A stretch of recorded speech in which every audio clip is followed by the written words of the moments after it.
Hello दोस्तों, नमस्कार। आपके अपने YouTube चैनल पीएन क्लासेस पर स्वागत करता हूं। इस क्लास के माध्यम से पढ़ेंगे सेंट्रल बैंक भर्ती 2024 सफाई कर्मचारी व सब स्टाफ मैथ, रीजनिंग, बैंकिंग की जीके रहेगी। 100% पेपर में छपने वाले प्रश्न रहेंगे इस क्लास से। यदि आप इस चैनल पर नए आए हैं तो इस चैनल को लाइक, शेयर और सब्सक्राइब कर लीजिए और व्हाट्सएप ग्रुप व टेलीग्राम चैनल को ज्वाइन कर लीजिए। इसकी लिंक आपको वीडियो के डिस्क्रिप्शन में मिल जाएगी। देर न करते हुए चलते हैं प्रश्नों की ओर और देखते हैं इस क्लास के प्रश्नों को।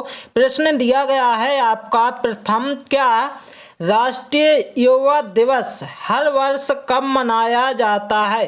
तो इसका करेक्ट आंसर हो जाएगा आपका 12 जनवरी। ऑप्शन नंबर बी बिल्कुल सही आंसर हो जाएगा। यदि पूछा जाता है विश्व युवा दिवस कब मनाया जाता है तो 12 अगस्त को मनाया जाता है। ध्यान देना है आप सभी को, क्या 12 अगस्त को मनाया जाता है। इसके बाद चलते हैं अगले प्रश्न की ओर और देखते हैं अगला प्रश्न क्या है। बैंकिंग जगत में प्रयुक्त केवाईसी का पूर्ण रूप क्या है? ध्यान देना है, केवाईसी का फुल फॉर्म क्या होता है? तो इसका करेक्ट आंसर क्या होगा? Know your customer. Option number D बिल्कुल करेक्ट आंसर हो जाएगा। चलते हैं अगले प्रश्न की ओर। दोस्तों, प्रश्न देखने से पहले आपको ये बता दिया जाए कि यदि आप सेंट्रल बैंक सफाई कर्मचारी की तैयारी कर रहे हैं तो आपके एग्जाम में कम समय बचा हुआ है, तो इसके लिए हमारी टीम ने आपको एक ई बुक तैयार करके दी है। तो इसमें आपको ये देखना है कि बैंकिंग अवेयरनेस के क्वेश्चन मिलेंगे, जनरल अवेयरनेस, इसमें 1200 प्लस MCQ क्वेश्चंस रहेंगे। यदि आप चाहते हैं कि कम समय में 15 से 16 नंबर आसानी से आ जाएं तो इस ई बुक को आप परचेज कर सकते हैं। इस ई बुक को पढ़कर आप आसानी से 15 से 16 नंबर ला सकते हैं। तो दोस्तों, आप सभी को ये भी बता दिया जाए तो कि ये ई बुक कहाँ से मिलेगी। तो इसकी लिंक आपको वीडियो के क्या है डिस्क्रिप्शन में मिल जाएगी। और ये आपकी ई बुक क्या है, एग्जाम में बहुत ज़्यादा हेल्प करने वाली है। चलते हैं अगले प्रश्न की ओर देखते हैं। अगला प्रश्न है आपका, क्या टीपू सुल्तान की राजधानी इनमें से कौन सी थी? तो ध्यान देना है, इसका करेक्ट आंसर हो जाएगा श्रीरंगपट्टनम, जो ऑप्शन नंबर सी बिल्कुल सही आंसर हो जाएगा। अगला प्रश्न देखते हैं, क्या दिया गया है। बैंक की नई शाखाएं खोलने के लाइसेंस किसके द्वारा जारी किए जाते हैं? तो इसका जो करेक्ट आंसर होगा आपका भारतीय रिजर्व बैंक RBI के द्वारा क्या है जारी किए जाते हैं। ऑप्शन नंबर सी बिल्कुल सही आंसर हो जाएगा। अगला प्रश्न देखते हैं इस क्लास का, क्या है, ध्यान देना है। भारत के अंदर जिस समय पर क्रिप्स मिशन आया था उस समय पर भारत के वायसराय इनमें से कौन थे? तो ध्यान देना है, उस समय भारत के जो वायसराय थे कौन थे? तो इसका करेक्ट आंसर होगा Lord Linlithgow. Option number A बिल्कुल सही आंसर हो जाएगा। अगला प्रश्न देखते हैं, क्या है, ध्यान देना है। दिल्ली के लाल किले का निर्माण किसने करवाया था? तो इसका जो करेक्ट आंसर होगा आपका शाहजहां। ऑप्शन नंबर ए बिल्कुल सही आंसर हो जाएगा। दोस्तों, यदि आप सभी को ये क्लास अच्छी लग रही हो तो इस चैनल को लाइक, शेयर और सब्सक्राइब कर लीजिए। चलते हैं अगले प्रश्न की ओर और देखते हैं अगला प्रश्न है आपका, क्या इनमें से कौन अपने आप को ईश्वर का अभिशाप कहता था? तो ध्यान देना है, इसका करेक्ट आंसर होगा आपका चंगेज खां। ऑप्शन नंबर बी बिल्कुल करेक्ट हो जाएगा। चलते हैं अगले प्रश्न की ओर और देखते हैं अगला प्रश्न है आपके सामने। भारतीय जीवन बीमा निगम LIC की स्थापना कब हुई थी? स्थापना पूछी गई है तो इसका करेक्ट आंसर होगा आपका 19 जनवरी 1956। ऑप्शन नंबर डी बिल्कुल सही आंसर हो जाएगा। अगला प्रश्न देखते हैं क्या दिया गया है। ध्यान देना है कि निम्नलिखित में से जापान की कौन सी मुद्रा करेंसी है। यदि पूछी गई है जापान की तो ध्यान देना है इसका करेक्ट आंसर क्या हो जाएगा। ऑप्शन नंबर सी येन। क्या येन ये मुद्रा है कहाँ की, जापान की। अब चलते हैं अगले प्रश्न की ओर और देखते हैं अगला प्रश्न क्या है। भारत में वस्तु एवं सेवा कर जीएसटी लागू कर दिया गया, तो ध्यान देना कब लागू किया गया था। तो इसका करेक्ट आंसर हो जाएगा 1 जुलाई 2017 को लागू किया गया था। ऑप्शन नंबर बी बिल्कुल करेक्ट आंसर हो जाएगा। अगला प्रश्न देखते हैं क्या है। ध्यान देना है आपको, हॉकी का जादूगर किसे कहते हैं। इसका करेक्ट आंसर हो जाएगा आपका option number C major Dhyanchand ji को। ऑप्शन नंबर सी आप टिक करके आगे बढ़ जाएंगे। अगला प्रश्न देखेंगे क्या है। भारत की सबसे ऊंची मीनार कौन है। ध्यान देना है भारत की पूछी गई है तो इसका करेक्ट आंसर होगा क्या Qutub Minar. Option number B बिल्कुल सही आंसर हो जाएगा। चलते हैं अगले प्रश्न की ओर देखते हैं। अगला प्रश्न है आपका, तराइन का प्रथम युद्ध 1191 ईस्वी किसके मध्य लड़ा गया। तो इसका करेक्ट आंसर हो जाएगा आपका मोहम्मद गौरी और पृथ्वीराज तृतीय के बीच में लड़ा गया था ये युद्ध। आपको ध्यान देना है। इसके बाद चलते हैं अगले प्रश्न की ओर देखते हैं। अगला प्रश्न, हड़प्पा सभ्यता की खोज किसने की थी। तो ध्यान देना है इसका करेक्ट आंसर होगा आपका दयाराम साहनी। ऑप्शन नंबर ये बिल्कुल सही आंसर हो जाएगा। अगला प्रश्न देखेंगे क्या दिया गया है। आपको ध्यान देना है कि 16वें वित्त आयोग का अध्यक्ष किसे नियुक्त किया गया है। तो इसका जो करेक्ट आंसर होगा आपका doctor Arvind Panagariya. Option number A बिल्कुल सही आंसर हो जाएगा। अब अगला प्रश्न है दोस्तों रीजनिंग से। रीजनिंग स्टार्ट हो चुकी है तो देखना है निम्नलिखित विकल्पों में से वह शब्द चुनिए जो दिए गए शब्द के अक्षरों का प्रयोग करके नहीं बनाया जा सकता है। बनाया जा सकता नहीं पूछा गया, नहीं बनाया जा सकता पूछा गया है। तो ध्यान देना है किससे, कंस्ट्रक्शन से। तो आपको ध्यान देना है ऑप्शन चेक करेंगे। ऑप्शन ए में CRUST। अब इसमें मिल रहा CRUST ये बनाया जा सकता है। इसके बाद बी में चेक करेंगे STUNT बिल्कुल है, ये भी बनाया जा सकता है। ऑप्शन सी चेक करेंगे TRUCK। तो ध्यान देना है TRUCK कहीं दिख रहा नहीं दिख रहा, तो इसको नहीं बनाया जा सकता। आपका आंसर ऑप्शन नंबर क्या सी बिल्कुल करेक्ट हो जाएगा। चलते हैं अगले प्रश्न की ओर देखते हैं। अगला प्रश्न है आपका, दिए गए विकल्पों में से लुप्त संख्या ज्ञात कीजिए। लुप्त संख्या पूछी गई है तो आप कैसे निकालेंगे।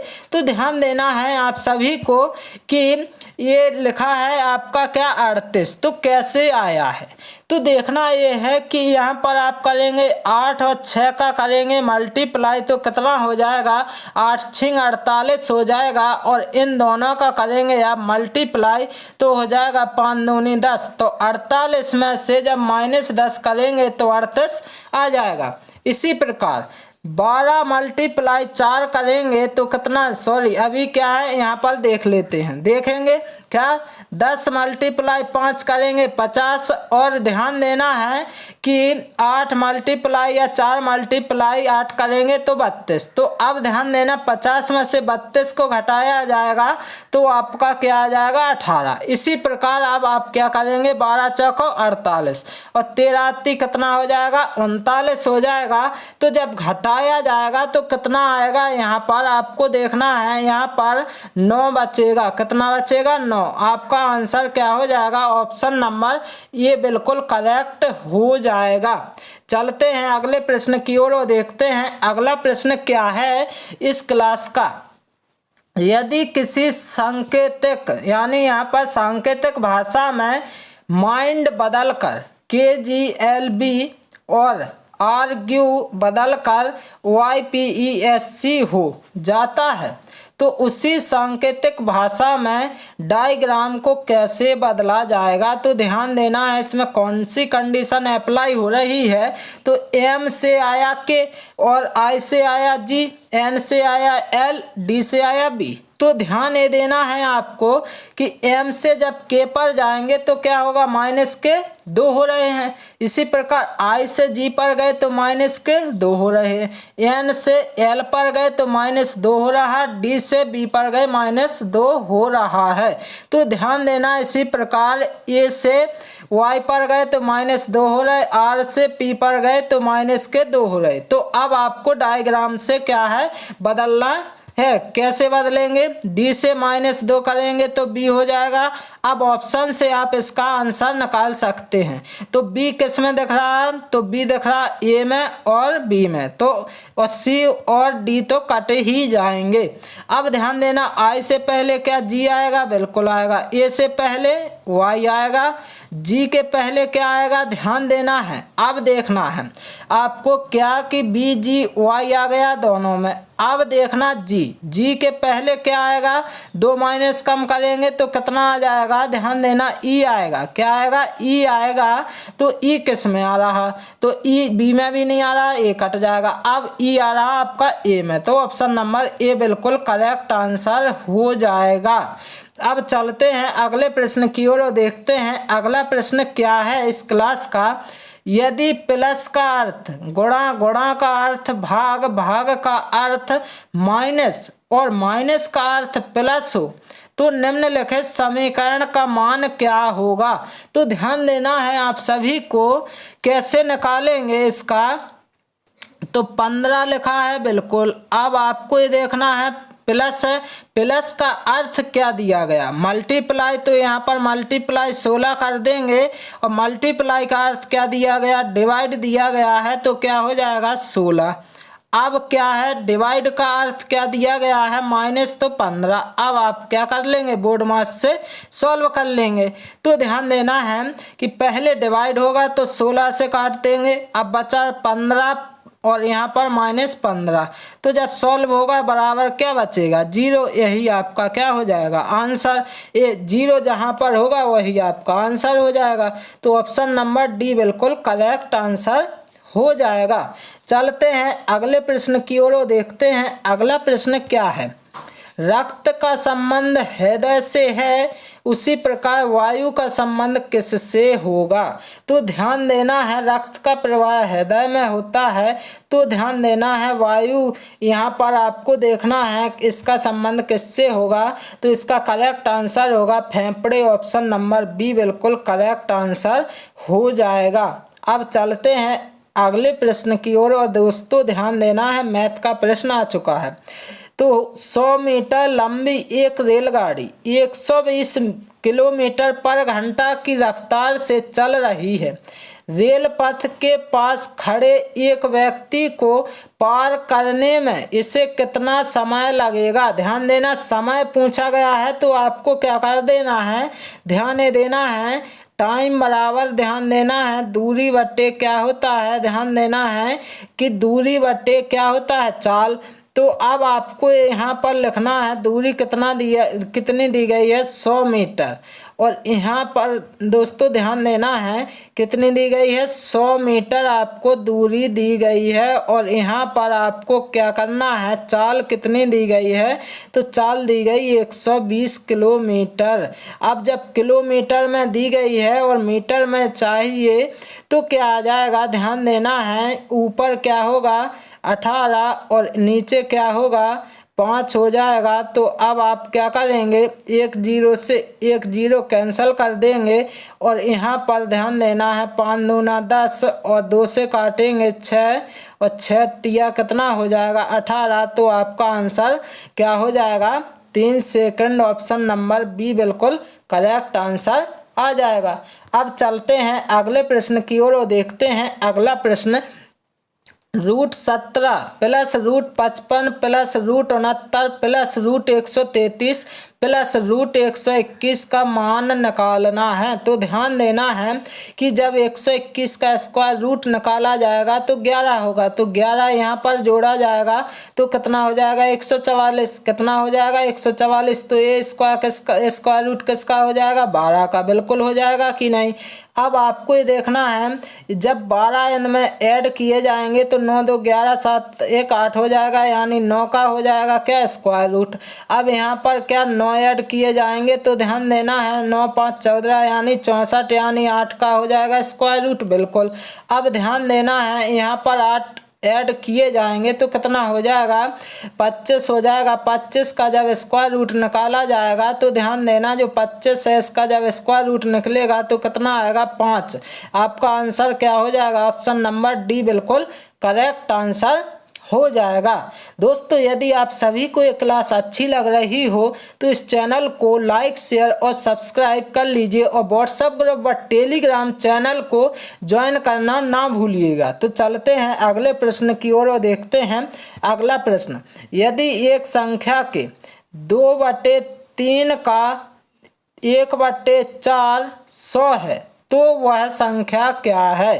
तो ध्यान ये देना है आपको इस प्रकार के प्रश्नों में क्या है 2/3 दिया गया, बिल्कुल। इसके बाद का मतलब होता है मल्टीप्लाई और 1/y क्या हो जाएगा 4 बराबर क्या हो जाएगा 100। अब आप क्या करेंगे काट देंगे, कट रहा तो यहाँ पर काटा तो यहाँ पर हो गया क्या 3 दूनी 6 और 6 का जब मल्टीप्लाई कितने में 100 में होगा तो कितना आ जाएगा। ध्यान देना है आपको 600 निकल कर आ जाएगा आपका करेक्ट आंसर, जो यहाँ पर आपका ऑप्शन नंबर बी में दिया गया है। ऑप्शन नंबर बी बिल्कुल करेक्ट आंसर हो जाएगा। अब चलते हैं अगले प्रश्न की ओर और देखते हैं अगला प्रश्न। एक संख्या को पहले 10% बढ़ाया गया फिर 20% और बढ़ाया गया, मूल संख्या में कुल कितनी वृद्धि हुई। ध्यान देना वृद्धि पूछी गई है तो आपको करना क्या है कि 10% है, 10% को जब फ्रैक्शन में चेंज किया जाएगा तो कितना होता है 1/10 होता है। तो यहाँ पर 1/10 जैसे 10% का होता है, क्योंकि यहाँ पर देखना है ये 100 है तो इससे काटा तो कितना बचा परसेंट से क्या 100 लग गया। अब 10 पर 1/10 हो गया। अब आपको ये देखना है कि पूछा क्या 10% बढ़ाया गया तो पहले 10 था, बिल्कुल। अब कितना हो जाएगा 11 हो जाएगा। इसी प्रकार फिर 20% बढ़ाया गया। 1/20 का मतलब कितना होता है, ध्यान देना, सॉरी 1/20 नहीं 20% का मतलब 20% का मतलब होता है 1/5, क्योंकि 20 के नीचे 100 लगेगा तो 20 500 तो पहले 5 और फिर क्या हो जाएगा 6 हो जाएगा। बस अब आपको करना क्या है, करना है एन का मल्टीप्लाई एन का, तो 10 और 50 और 11 छिक्का 66, तो डिफरेंस कितने का निकला 16 का। तो 16 ज़्यादा निकले, बिल्कुल 16 ज़्यादा है। तो अब आपको ये करना है कि 16 बटे कितना हो जाएगा 50 हो जाएगा और यहाँ पर मल्टीप्लाई 100 कर देंगे तो 50 दूना 100, 16 दूनी 32, यही आपका क्या आ जाएगा आंसर 32%, जो ऑप्शन नंबर किस में दिया गया है सी में दिया गया, बिल्कुल करेक्ट आंसर हो जाएगा। चलते हैं इस क्लास के अंतिम प्रश्न की ओर और देखते हैं अंतिम प्रश्न। एक वर्ग का क्षेत्रफल 256 मीटर स्क्वायर है, उसके विकर्ण की लंबाई क्या होगी। तो ध्यान देना है कि जो क्षेत्रफल है कितना है 256। तो अब आपको ध्यान देना है वर्ग का क्षेत्रफल बराबर भुजा स्क्वायर यानी ए स्क्वायर बराबर कितना दिया गया है 256। क्या दिया गया 256। जब ए का क्या स्क्वायर रूट निकालेंगे तो कितना 16 आ जाएगा, यानी भुजा बराबर कितना निकल कर आ गया 16। अब निकालना क्या है विकर्ण। तो विकर्ण क्या होता है, ध्यान देना है कि विकर्ण होता है भुजा और रूट में कितने होते हैं 2 होते हैं। तो अब आपको ये देखना भुजा का मान कितना है, 16 है, तो यहाँ पर 16 हो जाएगा एक ही जगह और रूट में 2 के 2 हो जाएंगे। आपका आंसर क्या आ जाएगा, 16 रूट में कितने आ जाएंगे, 2 आ जाएंगे, जो ऑप्शन नंबर डी में दिया गया। ऑप्शन नंबर डी बिल्कुल करेक्ट आंसर हो जाएगा। दोस्तों यदि आप सभी को ये क्लास अच्छी लग रही हो तो इस चैनल को लाइक शेयर और सब्सक्राइब करना ना भूलिएगा। तो दोस्तों यदि आप सभी चाहते हैं कि जनरल अवेयरनेस में हम कम समय में अच्छा स्कोर कर सकें तो हमारी टीम के द्वारा आपको एक ई बुक प्रोवाइड करवाई जा रही है मात्र 50 रुपये में। कितने में, मात्र 50 रुपये में। और उसमें आपको क्या क्या मिलेगा, ध्यान देना है कि उसमें मिलेगा आपको 1200 प्लस MCQ क्वेश्चंस मिलेंगे। इसके बाद बैंकिंग के भी रहेंगे उसमें और जनरल अवेयरनेस के भी रहेंगे। यदि आप चाहते हैं कि कम समय में अच्छा स्कोर जनरल अवेयरनेस में कर सकें तो आप इस ई बुक की सहायता से बिल्कुल आसानी से अच्छा स्कोर कर सकते हैं। कितना, कम से कम आपको ध्यान देना, इस ई बुक की सहायता से 15 से 16 नंबर आसानी से प्राप्त हो जाएंगे। ध्यान देना। और मैथ और रीजनिंग के लिए इस चैनल के माध्यम से कंप्लीट करवाई जा रही है। मैथ प्लस रीजनिंग तो कंप्लीट ही करवाई जा रही है। यदि आप इस चैनल पर नए हैं तो इस चैनल के व्हाट्सएप ग्रुप व टेलीग्राम चैनल को ज्वाइन कर लीजिए। इसकी लिंक आपको क्या है, वीडियो के डिस्क्रिप्शन में मिल जाएगी। क्या, कहाँ मिल जाएगी, वीडियो के डिस्क्रिप्शन में मिल जाएगी, तो वहाँ से आप ज्वाइन कर लीजिए। दोस्तों यदि आप सभी को ये क्लास अच्छी लगी हो तो इस चैनल को लाइक शेयर और सब्सक्राइब करना ना भूलिएगा। Okay, thank you guys.